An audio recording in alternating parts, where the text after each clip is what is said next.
Chuck Berry's hotel safe was opened recently, and what was inside shocked his family in ways they never could have anticipated. The legendary rock and roll pioneer, known for his electrifying guitar riffs and rebellious stage presence, always carried an air of mystery around him. While his public image was larger than life, Berry kept many aspects of his personal world carefully guarded. That included the contents of a small but heavily secured safe he reportedly took with him whenever he traveled in his later years. For years, his family assumed it contained nothing more than routine valuables documents. Perhaps cash, maybe some old memorabilia. But when the safe was finally opened, what they found left them stunned. Among the expected items, like old photographs, faded set lists, and a few rolls of undeveloped film, there were pieces that told a far more complex and deeply personal story. One of the most surprising discoveries was a handwritten collection of lyrics over 200 pages, most of which had never been recorded or released.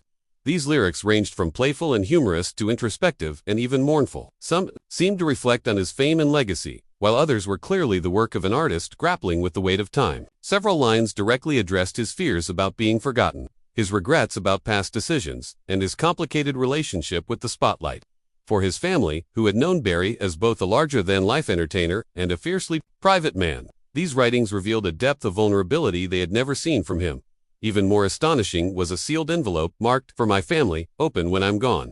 Inside was a personal letter written in Chuck's unmistakable handwriting. The letter wasn't filled with grand declarations or final wishes. It was a candid, almost confessional note in which he spoke about the choices he had made in life, both good and bad. He expressed love for his children, acknowledged the challenges of being raised in the shadow of a rock icon, and encouraged them to forge their own identities beyond his legacy. There were moments of deep reflection, including apologies for times he hadn't been fully present, and an admission that fame had cost him more than he ever let on. But perhaps the most unexpected item in the safe was a cassette tape labeled, only with the date, August 1979. When the tape was played, it revealed a raw, home-recorded session of Berry, alone with his guitar, working through unreleased material. The recording had no overdubs, new studio polish, just the voice and instrument of a man who helped invent an entire genre. The sound was intimate, even haunting, with Berry speaking to himself between takes, making notes, laughing at his own mistakes. It was a side of him no one outside a small inner circle had ever heard before.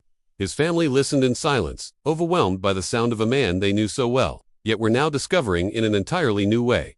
Also tucked in the safe were rare personal artifacts. A pocket knife gifted to him by Muddy Waters, a hotel room key from his first tour in Europe, and a faded, torn photograph of his childhood home in St. Louis. Each item carried emotional weight, representing chapters of his life that he rarely spoke about but clearly held dear. The safe, once thought to be a place for practical storage, turned out to be a time capsule, a hidden archive of the man behind the myth.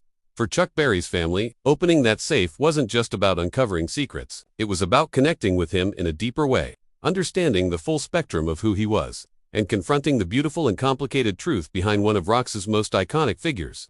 What they found shocked them not because of scandal or surprise, but because of the sheer humanity contained within.